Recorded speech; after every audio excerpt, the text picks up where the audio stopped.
too late. Now family, we the ones who gotta delegate. Get that money and the power, never be fake. Stick to cosign for 3. What did he say? Create jobs, support our own.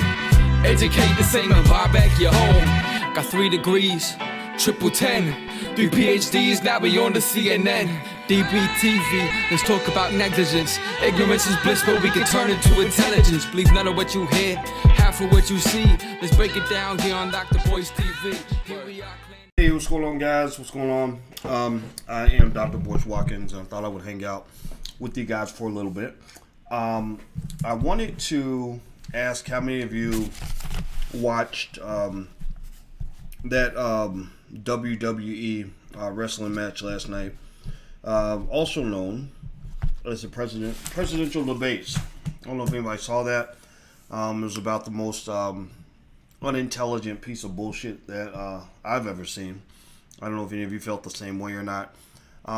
Anyway, so I was sitting there with Alicia, and we were watching this. Now, mind you, I'm going to have to tell you the truth. You know, our household is not the same as a lot of households. You know, we're kind of nerdy. You know, I met her in the library. I didn't meet her in the club. You know, I none of that. I met her in the library when I was 22 years old, and I was a graduate student, and she was an undergrad, and she ended up getting a PhD, and I got a PhD. Now, in case you don't know, only 1% of the country has a legit PhD, where you really had to go to a program full time for 4 years. Some people have they do special programs and stuff, but we both went through the torture of becoming scholars, and during that process, you're going through hell. It's like being hazed for 4 straight years. You know, you're really going through hell. You're constantly having your ideas challenged. People who disagree with you, your best friends might be fighting with you one day and then eating lunch with you the next. You're always challenged. And so if you want to know why I come off as such an asshole sometimes, because I know if I were a stupid person, I would think that Boyce Watkins I would think that I don't want to talk about myself in the third person. Alicia says that's a sign of narcissism. So I don't want to be a narcissist. I can honestly say that I know for a fact why people watching the things I say on Instagram would say, my God, this guy's such an asshole. Why would he say this? And just blame it on my training. That's what we did. You always had to throw salt in somebody's game if you care about them. Now, if you didn't care, you didn't say anything. But when somebody presented a research paper, you would point out the flaws. You would notice the issues they have to fix. And the reason you did that is because you were helping them prepare for all of the criticism that will come along later on down the road. You didn't enable stupidity. And so as black people, I tend to lean toward the intellectual. I tend to lean toward saying, okay, let's try to be smarter. Let's think about this. We vote in every election. We've been doing that for 50 years. And then when I come to them and I say, we've had the same problems for 50 years. These problems haven't been solved. If you look at the data and you look at black home ownership, it's stayed the same for 50 years. You look at black wealth, it's gone backwards over the last 50 years. You look at black education, our kids are dumber than they were 50 years ago. You look at the streets, we're less safe than we were 50 years ago. And so, what's your solution? And people say, you need to vote. And you're like, but we did that 80 times in a row. We did that in 2016, we did it in 2012, we did it in 2008, we did it in 2012. And each time you said, vote. Voting is your solution. And so I can't make myself dumb enough to think that that's going to make sense, because I'm like, well, we did that over and over and over again. In a way, and I compared it to Charlie Brown and Lucy. Anybody old enough to remember watching Charlie Brown? Where every time Lucy would hold the football and Charlie Brown would be ready to kick it, and he'd be like ready to go, and he would run up and he would kick as hard as he could, and then he would flip, and she would move the ball at the last minute, and he would flip, bop, land on his head, right? And so Charlie Brown, by the way, let me do a quick pause real quick. Some people who can't focus, because you might have ADHD like I do, are going to talk about the fact that I got dental work done. I had oral surgery done, and it is at least a 6-week process. So I'm in the middle of that process. So they have to do some shit and put some shit in your mouth. So it makes it a little bit harder to talk. So when people come in and I'm talking about something over here and they're like, look, his teeth look different.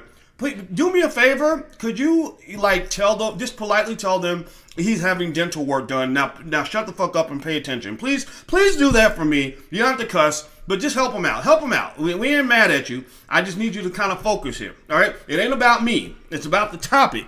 So let's go back to it. Okay. Yeah, I got the dental work. I need to, it's just, I didn't do what I was supposed to do. When you don't do what the fuck you're supposed to do, then there's consequences. Guess what? When you don't do what you're supposed to do, there's consequences. I had a baby at 18. The consequence was 18 years of child support. I didn't make that damn mistake again. Easiest way to lose all your wealth is to become a professional baby daddy. So all y'all do is dip in your penis in any toxic waste dump that happens to walk by. Think about that. There's consequences. Any woman letting any old man with some gator shoes in her bed, just think about it. There's consequences. So my consequence was I didn't take care of my teeth when I was younger. So now they in there just drilling and cutting and scraping and pulling and yanking. And it was terrible, man. But guess what?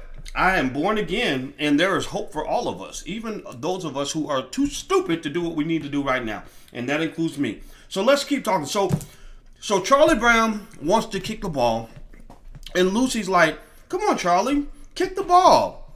And he's like, "Nah, motherfucker. Like last time I kicked that ball, you moved the ball at the last minute, and I flipped and busted my head." And she's like, "No, Charlie. Charlie." I know that's what you think, right? But this time is different. This time I promise you, if you kick it, it's going to go really far. It's going to be great. And he's like, "No, it's not. Charlie, please, Charlie, just listen to me. I promise you, I thought about it and I really want to do right by you. I really like you, Charlie. I really think you're a good person. And I know you don't have any friends, but I want to be your friend." And he's like, "You do? You want to be my friend? Because I don't have any friends." "Yeah, Charlie, I want to be your friend. So here's what's going to happen. I'm going to hold this ball, and when you come in, you kick it, I'm going to hold it real steady just for you. And when you kick that ball, Charlie Brown, it's going to go so far, and everybody's going to see it, and everybody's going to say, 'My God, Charlie Brown, kick that ball.'" And he's like, "Okay, all right. Because he done sold her the dream. He done sold her the hope in the change and all that, right? She done sold her the hope. So she's like, okay, so she holds the ball. Charlie Brown's like, all right. And he backs up and he gets a running start. And then right at the last minute, she moves the ball. And he kicks as hard as he can. He bam, busts his head, right? That is black people in every election. That is the relationship between black people and the Democrats in every election. Every election, and I've been watching a lot of them for many years now, longer than some of you in here. Every election they tell you, that, no, this one's different.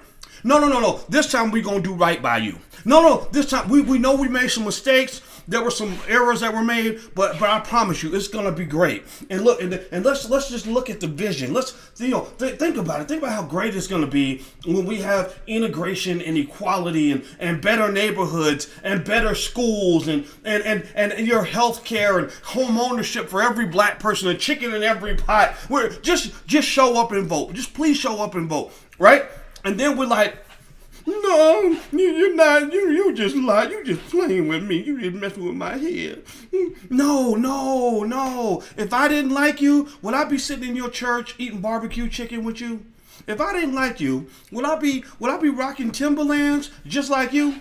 If I didn't like you, would Cardi B be endorsing me along with Snoop Dogg? And your pastor says you should vote for me. Right? And so we're like, okay, all right, yeah, okay, you need me, y'all need me, we need to save America. Black people have been saving America since forever, right? So now it's like, we gotta get Trump out of office. We need black people, y'all gotta save America. We've been saving everybody but ourselves, and that's why our communities have fallen apart, right? So we're always ready to save America because we're always trying to fit in. We're like Charlie Brown trying to get some fucking friends. And so every time they hold the ball, we run up, we kick it as hard as we can, and then we flop, boom, crack our head. So I'm just going to say this. I'm not judging anybody who chooses to vote. What I'm saying is that you can't get me with the banana in the tailpipe again. You cannot convince me to do the same thing that I did last time that has always gotten the same result every time I did it. I mean, seriously. I mean, when you say black people need to vote, are you telling black people to do something that we've never done before? Give me a yes or no. Give me a yes or no. How many of you have, would agree with me that black people vote quite consistently? I mean, we really will show up. If America needs us, we will show up. I don't know if it makes us wonderful or stupid, but we will literally show up and fight in a war for people who hate our guts. Like, seriously, people who might shoot you in the back of the head. And people thought Ali was crazy because he was the one who said, Viet Cong ain't never called me nigga. You fight your war. That's your problem. The Viet Cong is your fucking problem. It's not my problem. I got other problems, right? So they called him crazy for saying that, right? So my feeling, honestly, is, do I love Donald Trump or hate Donald Trump? I don't really care. But I don't know. I mean, Donald Trump ain't never called me nigga. I said it. And no, don't get me wrong. He might, maybe under his breath, maybe when he's off with his kids, maybe he doesn't like black people. I don't think he likes black people very much at all. I don't think he likes anybody. That's fine. But Donald Trump doesn't have an impact on my life. Donald Trump is pissing you off because you're offended by his brash communication style. He pisses you off because you're offended that he don't want motherfuckers coming across the border like it's a revolving door. He's pissing you off because he doesn't go along with your LGBT agenda the way you want him to, right? He pisses you off because you're a feminist and you don't like the fact that he likes all these women or whatever the hell he's been doing with his life, right? I can't think of anything about Trump that really scares me. But then again, maybe it's because I don't scare easily. It takes a lot to scare me. I just don't, because I'm a black man. I've been prepared my whole life for death, right? So I'm just gonna say that when we watched that debate last night, Alicia and I watched for about 15 minutes. Now, we're not typical people. We don't have a typical household. We sit around with our kids and have discussions that you would hear in a graduate symposium. Don't tell them I told you that, because they don't know. They think that this is how every household is, right? We want them to normalize intelligence. We want smartness to be a good thing. But we'll sit around and we'll debate the meaning of life with the kids, economic policy, the future of the black community. And so we were like, this is just a fucking shit show. This is two dumbass, old racist white men throwing shots at each other. The Democrats used to say, well, if they go low, we go high. No, if they go low, your ass is just as low. Right? I mean, at the end of the day, what's really funny is, in a way, Trump kind of is controlling the whole narrative. It's like your ghetto cousin, it gets real ghetto with you, and at first you like, I'm not going to dignify that with a response. I'm not going to respond to that because we don't speak like that here. Next thing you know, you're like, you motherfucker, no, let me know, what, come on, what, right? And you just, they pull you in. Every time you try to get out, they pull you back in. So right now, Trump is pulling them in. Maybe that's a good strategy. I don't know. I mean, the thing about bullies, and Trump is a bully. I've never been a bully. I've never liked bullies. But I fought bullies as a kid, and my dad taught me how to deal with bullies, and I don't have a fear of bullies. But I see the emotional pain inflicted by bullies, which is why I don't like bullies. I fight bullies, right? And the thing about a bully is you have to stand up to the bully at some point, right? And Trump has been bullying the Washington establishment for a long time. He's coming in here. He thinks he's the king of the world. He talks a lot of crazy shit. He's basically like an old white man version of a ghetto ass rapper, right? He's literally the most ghetto rapper you can think of. And he's like I don't know, Jim Jones or something, but he's like an old white man. And he's like in the White House and he's just acting a damn fool. You have to respond to that, right? And I totally get it why they responded to that. Now, the thing about dealing with a bully, though, is that you have to deal with a bully in a certain way. You have to, you can defend people from the bully. You can challenge the bully, counterattack the bully. but you cannot engage in the exact same behavior as the bully. Like, so when your cousin is being ghetto, you can deal with the ghetto ass cousin. You can stand up to the ghetto ass cousin, but you don't want to become the ghetto ass cousin. I feel like Joe Biden, when he's like, shut up, man, you're the worst president in American history. Blah, blah, blah. I felt like Joe Biden became Donald Trump that night, and it made a lot of people lose respect for the presidency altogether. I feel like millions of Americans, I really, if you want to know who I think is going to win the election, it's like watching a football game or something. Like, do I think the Cowboys are going to win or the Steelers? Even though neither one of them are going to give me a check if they win the game, I'm going to predict the Democrats. I believe the Democrats are going to pull it off, but I really think we lost something in the presidency. I think that we've lost in a couple of ways. One, we lose because Donald Trump did debase the meaning and the relevance of being president of the United States. There used to be a time where really smart people wanted to go work at the White House. Like, they would go get a job in Washington and brag to their mama, after they finish at Harvard, they'd be like, Mom, I'm working in for the president. I think Trump took a lot of that away, to be honest with you. But I also think that by responding to Republican lies with Democrat lies, and responding to their propaganda with even worse propaganda, the Democrats also debased the value of the White House. I think that their behavior has just been appalling. I believe that they overblew the whole pandemic thing. I really do. Maybe if Trump is guilty of underplaying it, they're definitely guilty of overplaying it, right? Because really, again, if you look at the numbers, you have a 99.99% chance of survival. 99.99% chance of survival. 99.99% chance of survival. That is not guaranteed certain death. That is not certain fucking death. That's 99.99% chance of survival. So stop overreacting and acting like we're all gonna die. Because the only reason, if the Democrats lose this election, it will be their fault. It will be their fault for two reasons. One, you traumatized the shit out of your base. Your people are scared. I got a relative who's in her 70s who has not left the house since March. And it sucks because she hasn't seen her grandkids, and she's scared to go to the damn polls now because you done got her scared as hell to even walk out of the house and go to the grocery store. Another reason they lose, it's going to be your own fault because you have a black man called Barack Obama in the White House for 8 straight years. He was president for 8 straight years. And in part of that presidency, he controlled every single branch of government. The Senate, the House, and the executive branch. The Democrats control every branch of government. And that if you had any opportunity for you to do anything for black people, you should have did it then. You could have did it then.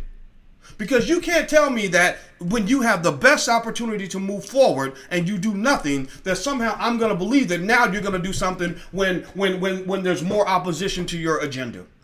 I just don't believe that. It's stupid. You have to be retarded to believe that dumb shit. That's the dumbest shit I've ever heard. So if they lose, it's gonna be Barack Obama's fault because these black people that are not voting, and I'm not telling you not to vote. I want to make that clear. I know a lot of people are accusing me of saying, oh, you're telling black people not to vote. I'm like, who the fuck are you and why the hell do you keep making shit up? Stop with your propaganda. Your propaganda has no power here. I have never told black people not to vote because black people that I talk to are smart enough to make their own damn decision. And because of that, I have always told people, look, I ain't got to vote because I ain't got to do shit. Slavery ended in 1865, and you are not coming to my house and giving no damn orders for nothing. Nothing. Right? And the same way you're not ordering me to do anything I don't want to do, I'm not ordering you to do anything you don't want to do. I'm not ordering you to do anything you don't want to do. So if you want to vote, then go vote. If you want to go be a Republican, go be a Republican. Go do that. Just know that based on the data I have seen, I'm not going to walk away saying, thank God you voted because now our community is going to be better. I'm not going to say, thank God we're voting because now our shitty schools are going to be improved. Now our kids, all those kids in Baltimore that can't fucking read and write, in Chicago and LA, all those kids are suddenly going to become little Einsteins because we voted. I mean, just know that I'm not going to say, well, because we voted, we're going to really close that wealth gap now, by God. No, I don't believe any of that. You telling me that you voted is like you telling me that you went and bought a Dallas Cowboys jacket and that somehow because you bought a Dallas Cowboys jacket, that increases the chances they're going to win the Super Bowl. Cowboys ain't winning shit because they got bad management. Cowboys won't win a damn thing till Jerry Jones retires, right? So you buying a Dallas Cowboys jacket is not going to increase the chances that they'll win the Super Bowl, and it sure as hell ain't going to increase the income in your house. So those are two different things. So, but go buy your jacket. Do it. I'm not going to hate you for it. I don't care. I just don't care. By the way, I want to remind everybody, let everybody know, if you're watching this live, today is September 30th. It's the morning. Ice Cube is coming by today. He texted me last night. So we're going to probably go live maybe around 3-ish or 4-ish. I'm not sure exactly. He's got some other stuff going on. He actually was a part of an effort to get a reparations panel put together in the state of California. So I congratulated him for that. I think that represents significant action. I'm a believer in reparations, and I respect that tremendously. So if you want to check out the interview, feel free to go to drboycetv.com. That's drboycetv.com. All right. Next thing I want to mention real quick is I want to talk about this whole debate during this whole conversation during the debate about white supremacy. Now, here's the thing. I am a little bit different when it comes to my view of white supremacy. And the reason I'm a little bit different in my view of white supremacy is because white people don't scare me. They just don't. Not today's white people. Now, if you go back 200 years when you had white people where everybody had a gun and they all felt like they could just kill black people for no reason, those white people made me a little more nervous, right? But white people today don't really scare me. They just don't. You know, Proud Boys, I don't give a fuck. Seriously. Now, let me tell you why. I'm not saying I don't care. I'm not saying it's not that you don't have a point. I'm not saying that you should become, that you should go join, join one of these groups. I'm not saying that at all. I'm just saying that in my day-to-day life, it just doesn't make a difference. Sure, there are incidents, right? Maybe there was Trayvon Martin. I saw you mention that. There was, I don't know if it was a Proud Boys thing, but it was maybe a racism thing, right? And then you have the police shootings. Maybe you have 2 or 3 of those, that get major media attention per year. But here's the point I want to make, and I hope you'll bear with me on this. This is what I want you to kind of understand here. The first reason white supremacy doesn't bother me is because I believe in black power. And because I truly believe that black power is the greatest power, because I believe that the black man is the original man, the black woman is the original woman, black people are the original people, and that we can't be stopped, I don't really get distracted by those who are offended by black power. I just don't. It just doesn't throw me off. It's like if the Lakers are about to play the Miami Heat, and the Miami Heat believe in heat supremacy. The Miami Heat believe that they are better than the Lakers, right? They're going to walk in that court with all the swag and confidence in the world, believing that championship belongs to them. Now, are the Lakers going to be offended by that? No. The Lakers are not going to be offended by Heat supremacy because they believe in Laker supremacy. The Lakers don't care if you think you're going to win because we're going to show you that we're going to win. LeBron and Anthony Davis probably have something to say about that, right? So really, if you truly believe in black power, like if you're truly an empowered black person, if you truly believe in your strength, you won't necessarily be overly rattled. You'll be aware that you have an adversary, but you're not going to be overly rattled because there are some white people who think that they're better than you. That's not going to affect you because you're focused on winning the game. And that's really all it is, right? So because I'm smarter than 99.9% of all the white people I've ever met, I'm not offended when a white person thinks they're smarter than me. Because I'm richer than 99.9% of all the white people I've ever met, I don't care if a white man thinks that I don't belong in that store with him. It doesn't bother me. It's like, maybe you don't belong. I know I belong. Come on, kids. Let's go get some ice cream. Seriously, I don't give a fuck. I'm not offended. I don't have an inferiority complex. I don't have a chip on my shoulder. I'm like, what? Well, you call me a nigga? Why you calling me a nigga? I'm not going to give you that energy. But then again, I'm not a normal person, right? Because I've thought about these things for a long time. I used to be different. The other thing, too, is that because of what I do, I'm not a big, celebrity type person. I'm not really that famous, but I can go places all around the world where people will recognize me on the street, and you can't really sit and obsess yourself with what every motherfucker has to say. You just can't. Some of y'all in the chat saying dumbass shit right now. I got time for you. I can't listen to you and get mad at you and focus on what I'm trying to do at the same time. A lot of times responding and reacting to every time somebody doesn't like you takes you off of your mission and takes you off of your purpose and keeps you from accomplishing anything. So anybody who wants to hear what I have to say, anybody who gives a shit about what I have to say, I just want to tell you, I know you got haters. I know that girl over there is mad at you because she think you took her man. I know so-and-so is spreading rumors about you. I know that dude over is jealous because you're making money and he's not. But you really have to focus. You have to fucking focus. So that's my first thought on white supremacy. I had to address that. Second piece on this is this. Look. Okay. Now, I don't disagree with, I have to be really delicate on this because I don't want anybody to get offended by the fact that I see things different from them. I just want you to consider what I'm saying here. There's a lot of talk about, these groups, the Proud Boys or whatever. I keep hearing the Proud Boys, so I'm thinking about them. I don't know anything much about them. I've read a little bit, whatever. But here's what I want to sort of think about this. Okay, I study warfare a lot. I watch all kinds of documentaries about World War II and wars all throughout the world, and warfare teaches me a lot. And one of the things about war is this. The other day I was watching a documentary on World War II.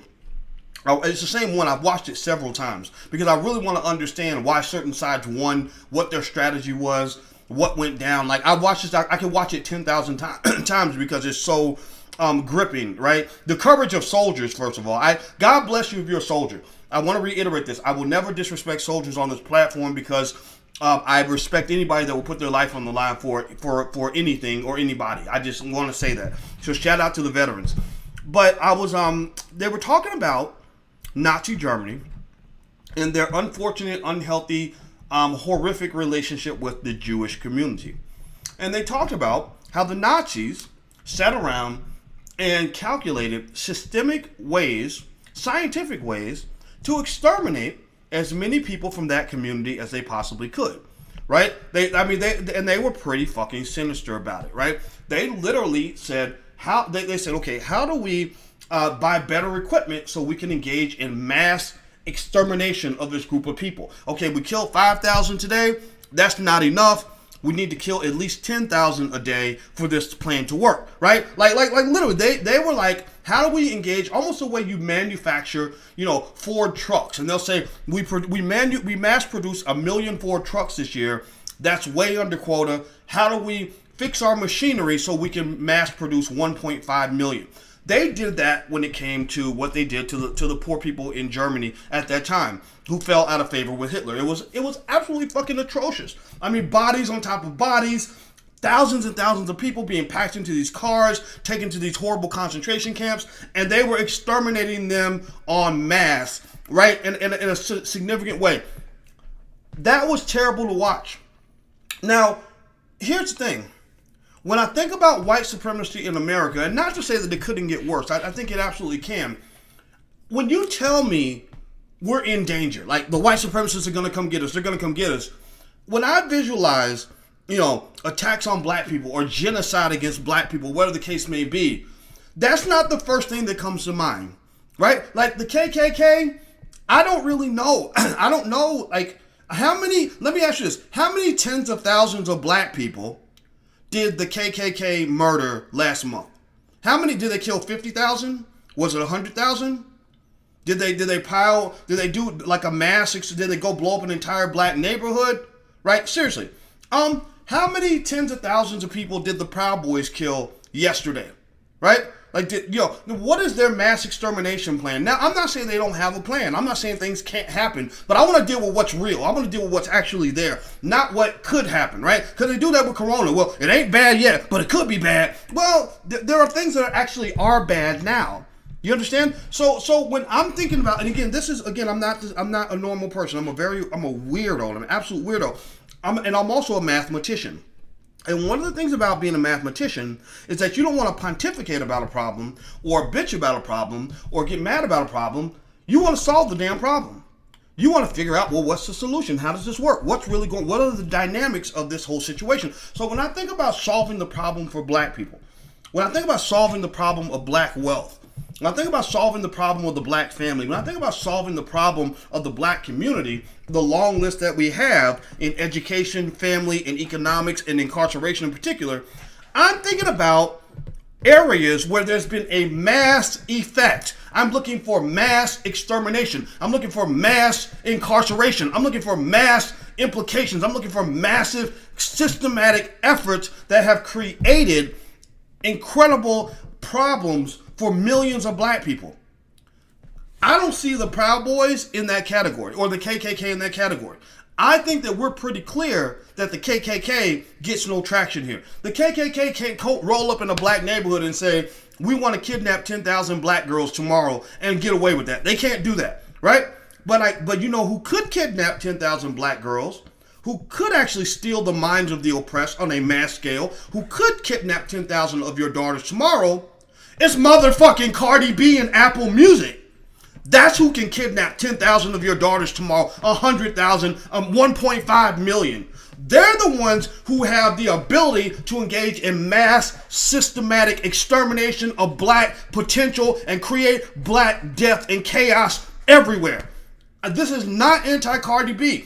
Every time I do, stupid people get mad when I bring this up because, number one, they want to go along with whatever's trendy, and then that's how they get you. And then number two, they want to just flip it into these stupid language. You're anti-woman. No, I'm very pro-woman. I'm married to a black woman, so fuck you. At the end of the day, you can't tell me on any level that what they're mass producing in hip-hop music has led to benefits for the black community. The fact that Apple Music and Spotify can run around here talking about Black Lives Matter and put a Black Lives Matter banner on the building, but yet every other rapper is nigga, nigga, nigga, nigga. Yeah, telling black girls to go out and sell some pussy in order to make $1. Like, are you kidding me? Like, you really think that this isn't gonna have a mass effect on millions and millions of kids when our children are growing up dressing like the rappers, talking like the rappers, some of them living like the rappers? Are you serious right now?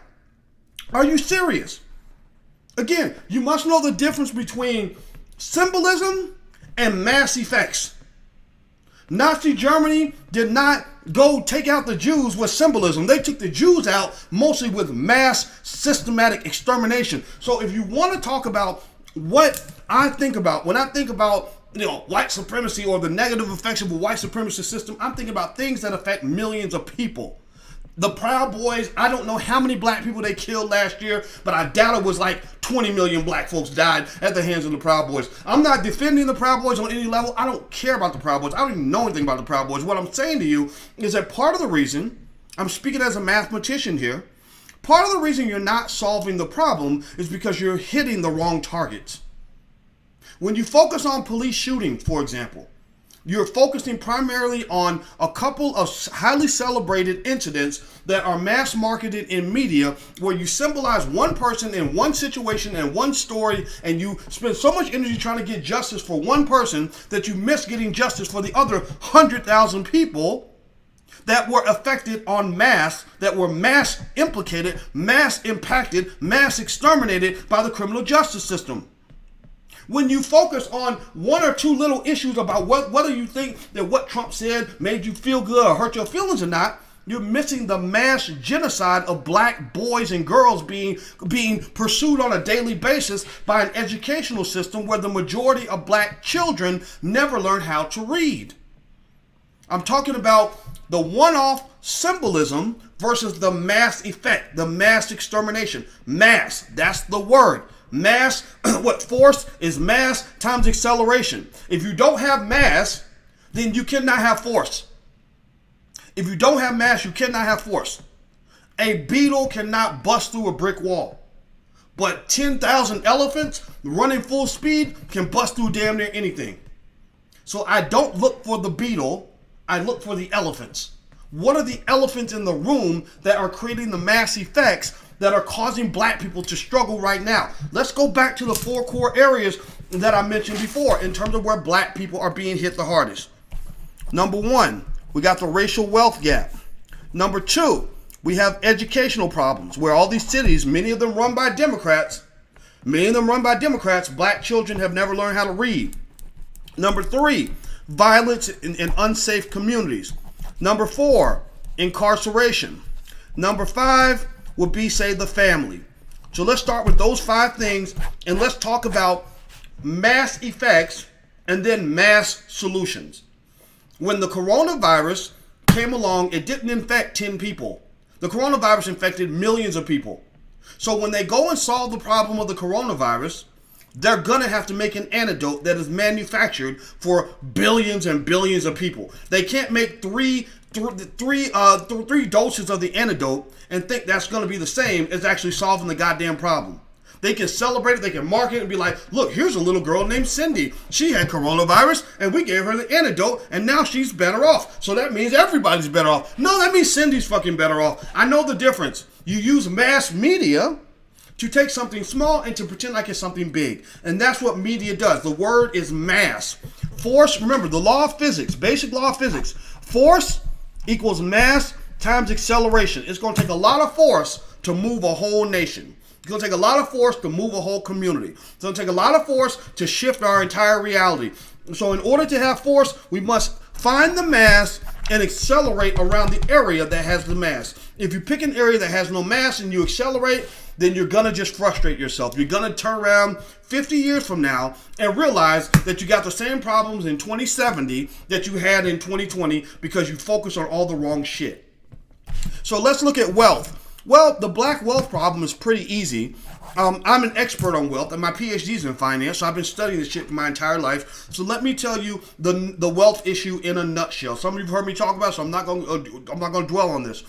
The wealth issue is one in which I know for a fact that based on existing actions and activities, the black professional has not been positioned, and in many cases is choosing not to position himself or herself to be able to help solve the black wealth problem. A lot of you grew up in a false reality that was a white supremacist reality. Because remember, the thing about white supremacy is that the biggest white supremacists in America are black. You believe deeply in the power of white people. That's why you spend so much time talking about them and getting offended by them and worrying about what they think and making sure you either support them or you fight them or fighting on behalf of them. Some of y'all done lost friends because you voted for Biden and your cousin voted for Trump. Trump don't give a fuck about you. Why would you lose a cousin over Donald Trump? That don't even make no damn sense. That makes you stupid. So, so you talk about wealth. If you look at the wealth issue, the reason that the wealth problem has not been solved, despite the fact that there are so many black people that have college degrees, is because you were lied to. You were told, go to school, then go to college, give all your family wealth to a big white university, so that big white university can teach you to go work for another white person. And in the meantime, we will teach you nothing about starting businesses, nothing about buying the block, nothing about what it means to be an asset to your community, nothing about creating jobs.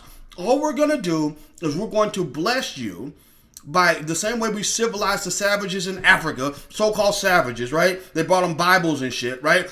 So we're going to help you people. We're going to integrate you by basically preparing you to go work for white people so you can be part of our system and we can give you inclusion and equality. Now, of course, it's all on our watch and it's all at our discretion, right? It's all when we decide we want to move forward. That's why you have a whole industry of black people who dedicate their entire lives to going around explaining racism to white people. They're basically saying, Massa, let me in because I've got nowhere to go. So I need you, Massa, to realize how you hurt my feelings when you don't treat me the same way you treat everybody else, right? That's what you have. So the wealth problem will not be solved by the black professional because the black professional is an individual who unfortunately has been trained to grow old working for white people, who's also been trained, of course, maybe to even move away from black communities and things like that. Not judging that at all, but that's what a lot of us were trained to do. I say us because I'm part of that generation too. And then 3, many of them are going to die in debt because 30 years later, you still paying on them student loans. You graduated from college in motherfucking 1995 and you still in student loan debt. What the fuck is that? One fundamental rule of wealth is that net worth is supposed to be fucking positive. You're supposed to have more assets than you have liabilities. So how the hell did you, this educated black person, I'm not making fun of you. I swear to God, I'm not making fun of you because some of y'all are like, some of you are in that position now. I'm not judging you. I just need you to critically analyze how you were thrown the rope-a-dope, how they did a Lucy on you and a Charlie Brown. They got you to kick the football and you missed it, right? But it can be corrected, but you gotta fix it. Think about this. You spent the last 30 years as a professional. You felt good about yourself because the white man put you in some fancy clothes and gave you a nice label, like middle manager of green objects at Ford Motor Company or whatever, right? And so you feel good. You brag to your mama because you got that first job.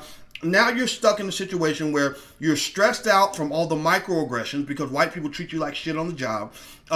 You have one stream of income if you're lucky. If you still have a job, and you're still sitting on the student loan debts, trying to figure out how am I going to pay $300,000 worth of debt if I'm making $45,000 a year. Well, let me just tell you, that's a hard damn equation. I'm a mathematician, but I'm not a mathemagician. I'm a mathematician, but not a mathemagician. So only a mathemagician can solve that equation for you, right? So instead, what we have to do is build a better black man. We have to build a better black woman. Building a better black man, black woman means that you don't go around, you don't have to tell your kids, like, don't go to college. Dr. Boyce said, don't go to college. See, stupid people misinterpret my messages. I think they do it deliberately because they like black people who complain. They don't like black people who give solutions. They'd rather me bitching and being mad than to tell you what to do. Or to not only tell you what to do, scratch that, to give you something you may want to consider that will actually help you solve the problem. So you do it, maybe if you want, I'll tell you what we do with our kids.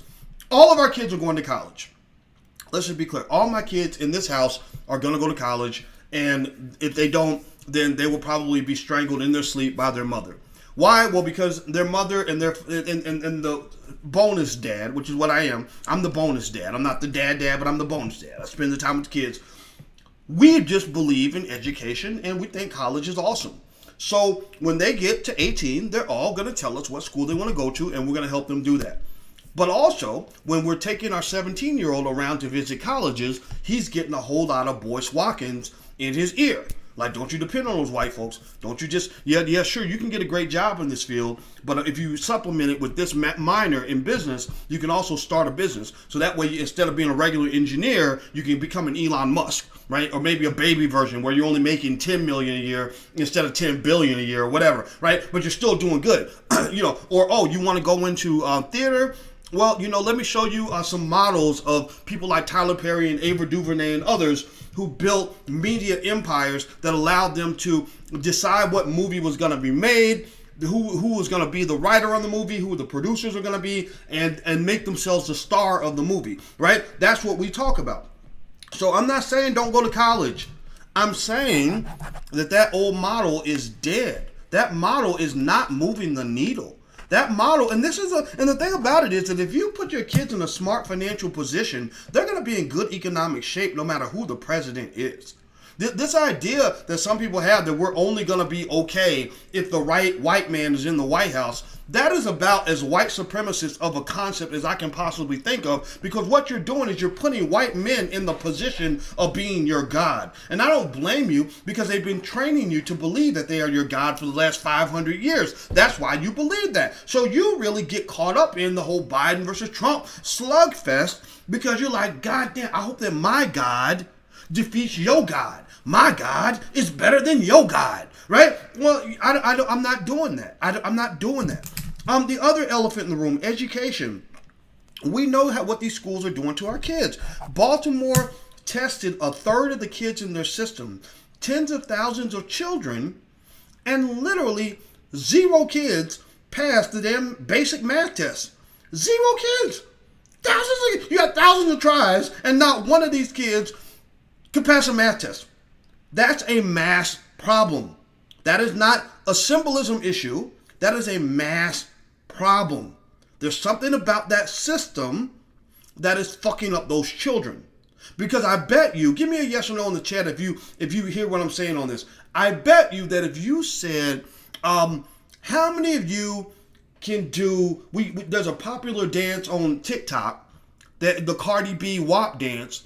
How many of you want to bet that if I tested the kids and said, how many of y'all know how to do the Cardi B WAP dance, that an overwhelming majority would have raised their hand? How many of you, give me a yes or no. So why is it that if I ask how many of y'all know how to do the Cardi B WAP dance, now I can't do it. I don't know how to do it.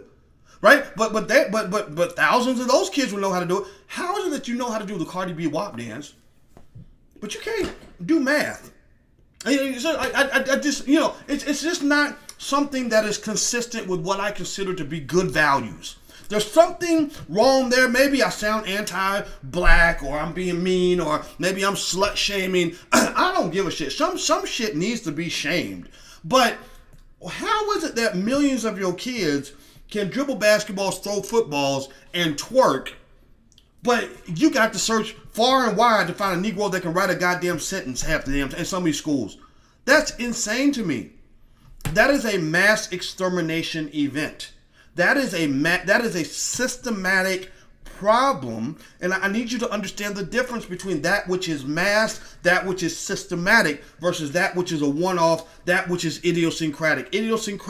All idiosyncratic means is that it was a one-off. Okay, it happened at one time. We're going to talk about it all day on the news. Lady got ran over by a milk truck while she was walking her baby to school. That's a tragic story, but that's a one-off. Milk trucks are not mass exterminating mothers on their way to school, right? So with education, we have to take over that system. This is where I'm getting at with this. I am absolutely fundamentally convinced that we black people must educate black children. That black people being educated by white supremacists in a white supremacist system has not worked for you. And so when a white supremacist politician comes along and says, no, we're sorry that the current white supremacist system isn't working for you, that's if they listen to you, if they acknowledge you, and then they say, we're sorry the current white supremacist system is not working for you, we'll design a better white supremacist system that will give you better results. And then, because the results right now are so terrible, if we get even incremental improvement, like if your 14-year-old child goes from a first grade reading level to a third grade reading level, we will consider that to be progress. That's how they train you to operate at the bottom of the damn barrel. And that's how they train you to enjoy the crumbs. That's how, like on the plantation, that's how they got you to enjoy eating pig's feet and chitlins, because you really thought that was good cuisine. So let me keep going. By the way, I should mention, don't forget, Ice Cube will be on later on today. Dr. Claude Anderson and I are doing a Powernomics Masterclass in the Black Business School. If you're interested in joining, you can go to powernomicsmasterclass.com. That's powernomicsmasterclass.com. There are other areas, and I'm not going to go into everything in extreme detail, but a couple of mass effect areas which are far more impactful than these one-offs that we get caught up in, right? Because we get caught up in these media stories, is urban violence. I'm not here to debate with Black Lives Matter. I'm not here to debate whether or not Ahmaud Arbery or Breonna Taylor. I'm not here to debate none of that. Those are individual cases and individual people and individual situations. What I am here to say is that there are tens of thousands, if not hundreds of thousands of black people that are either dying from or being terrorized by urban violence all the time, every single year. That if you go to Chicago and you see how many children, if you do a survey and you test all the kids at a random public school in Chicago, if you test all those kids and say, how many of y'all passed the basic math test, you might get a couple of them that'll raise their hand. But if you ask them, how many of y'all have a friend who was murdered before his 18th birthday, 80% of the hands will go up, right? 80% of the hands will go up. That is what is called a mass effect. That means that this is a mass event that has mass implications, which requires mass effort.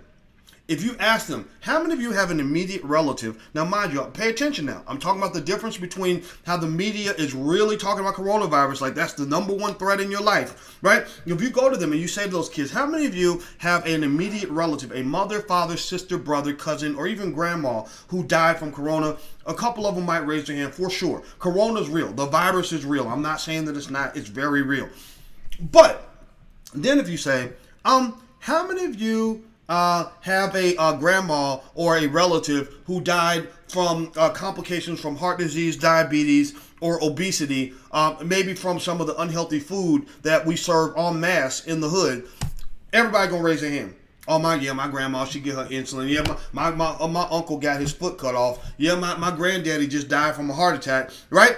So if you're really into this whole Black Lives Matter concept as a concept, not the organization, I care nothing about the organization, then why don't you really think carefully on your own independently without media telling you what to do? Think about really what Black Lives Matter really means to you and figure that out and stick with that shit. Stop letting them tell you that Black lives don't matter when we talk about urban violence, or Black lives don't matter when we talk about black people dying from obesity, heart disease, and diabetes from the unhealthy Popeye's chicken that they serving on every damn corner, along with the liquor. The chicken will be across the street from the damn liquor store, and then you wonder why the hell you dying so early. Seriously, like Black lives matter. Black people dying from coronavirus, terrible thing. Absolutely. Being terrorized by corona, terrible. Absolutely. But my God, do you know how many communities there are out here where black people are being terrorized on a daily basis by the fact that their child, they can't even let their son go out at night without wondering if he's going to be shot up that night? And usually if he's shot up, in many cases it's not by a cop, it's by another dude. Right? I'm not saying that this doesn't happen. I'm not saying police shootings are not relevant. I'm saying that white people because you're white supremacists, you let white people decide that we're going to focus on the police shootings and ignore everything else. The police shootings are real. Police are racist. There are quite a few racist cops out there. Not all police are racist, but there are racist police, right? It's a racist system. We know this, but I don't know any black people who've been murdered by the cops. I just don't. But I know black people who've been murdered by some motherfucker in the club. I know a lot of guys who got shot up by they new girlfriend's baby daddy. I know a lot of dudes who got shot because they stepped on somebody's foot and got disrespected somebody. I know people who've been shot up in gang violence, right? So I think that what you have to do is, and this is a tough task for a lot of people. That's why I'm really not a mass. I don't really want to be, what's the word, mainstream. You know, I'm going to tell you the truth. I got a blessing this week. And this is a true story. I got a call last week, right after my surgery. In case you want, that's why I'm talking a little bit different. I'm in the middle of a long-term dental recovery. I got a call from the Red Table Talk, right? The Red Table Talk called, and I guess they wanted me to come in and talk about, you know, some of the stuff going on with reparations, and I've talked a lot about Ice Cube's contract with Black America and all that, right? So Red Table Talk calls me, and I immediately got real uncomfortable. I got real shifty in my seat. I said, God damn it.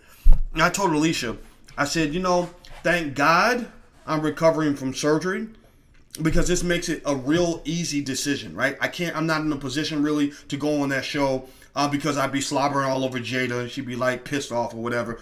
But I said, you know, I don't think that mainstream black people are really ready for somebody like me. I'm just going to piss them off and hurt their feelings. They're going to be mad at me.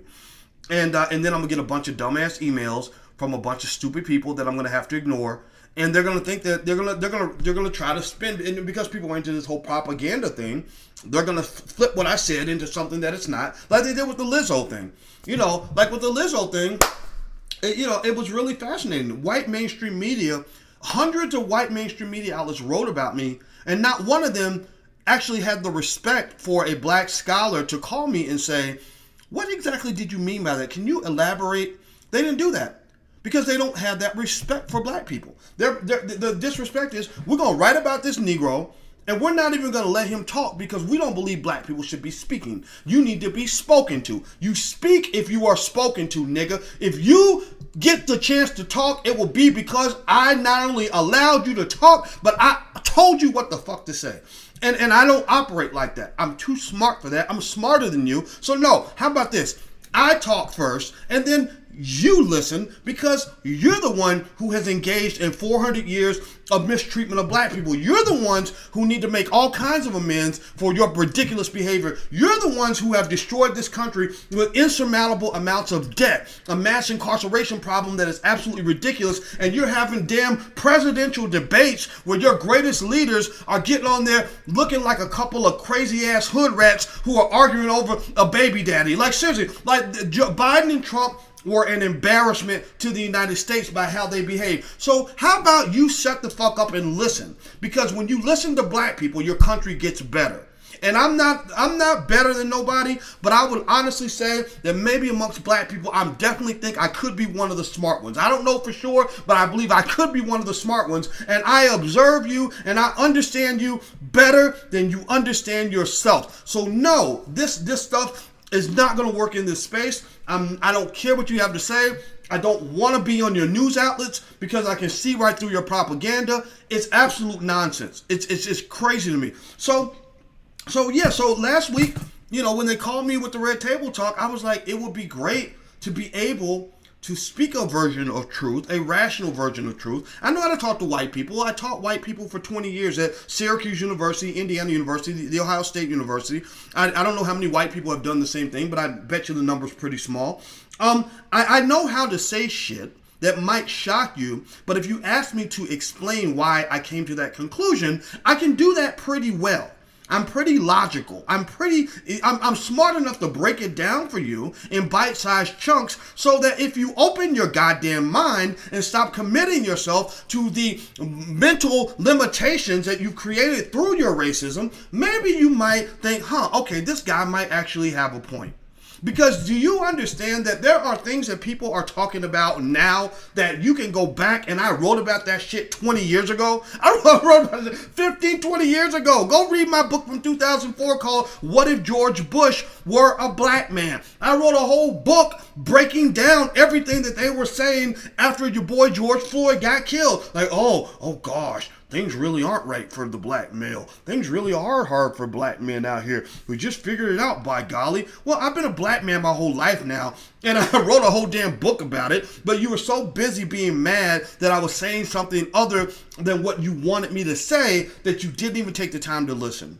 So at the end of the day, I'm really happy I didn't go end up on the Red Table Talk. I love Will Smith's family, by the way. I know Will Smith's brother Harry pretty well. We've had two or three hour long conversations, and I love talking to him. The family's so smart, and I have so much respect for that.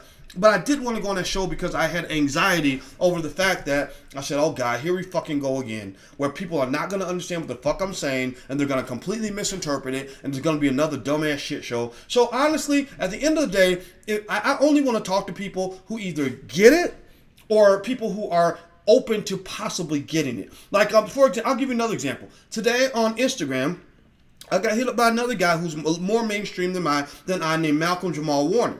Malcolm, I guess he follows me on Instagram. I didn't know that till today. And he sent me a little note basically questioning my views about the voting thing, right? And I took no offense to it. I was really, like, okay, this is cool. Because first thing he said, look, I don't mean any disrespect. I just want to say that, here's another point of view that you might want to consider. I love that. I love that. I love it when you disagree, as long as we can disagree without you trying to call me some raggedy ass nigga. Like, no, I don't want, that's not a good answer. Or you be hating. No, I'm sorry, that's not a good answer either. Or no, you a Trump supporter. Well, no, that tells me that this conversation is probably above your pay grade. So at the end of the day, I just hope that maybe we can one day get to a point. But Martin Luther King had a dream. I have a lot of dreams. One of my dreams is that one day black people can debate, smart black people can debate intense political issues without it devolving into a stupid little Joe Biden, Donald Trump shit show. Seriously, I just don't like that.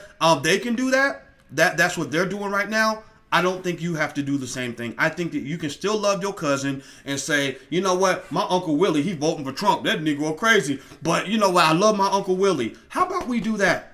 And then what happens is afterward, you and Uncle Willie become a better team because he's coming from the right, you're coming from the left. You've got both sides covered. Uncle Willie's old school ideas might sound a little crazy because Uncle Willie remembers what life was like before integration. But maybe you can't see Uncle Willie's point of view because you were fucking born in 2001, right? Maybe there's a reason why Uncle Willie needs to hear from you. You need to hear from him. And as long as you can agree on one fundamental idea, that improving your family and improving your community is important, then you and Uncle Willie can get along no matter who you vote for.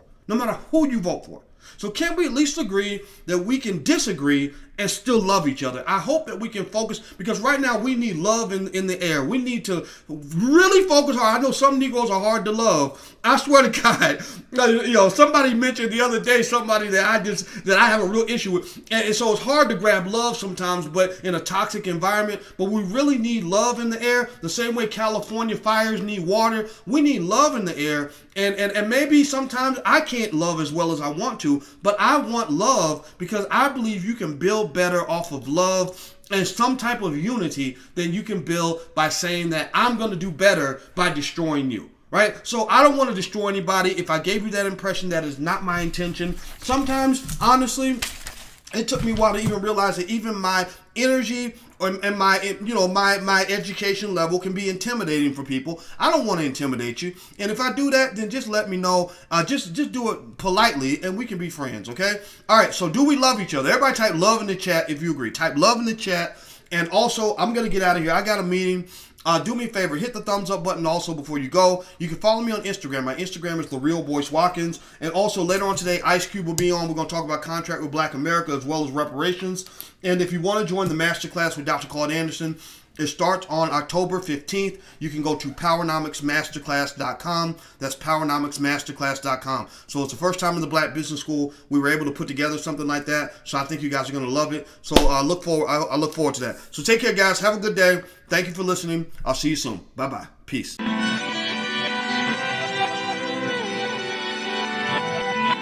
Here we are, clan the isms, cataclysm, great. Our people out here struggling, trying to make it in this state. Everybody out here doing it, but we the ones who late. Now family, we the ones who gotta delegate. Get that money in the power, never be fake. Stick to cosign for 3. What did he say? Create jobs, support our own. Educate the same and buy back your home. Got 3 degrees, triple 10.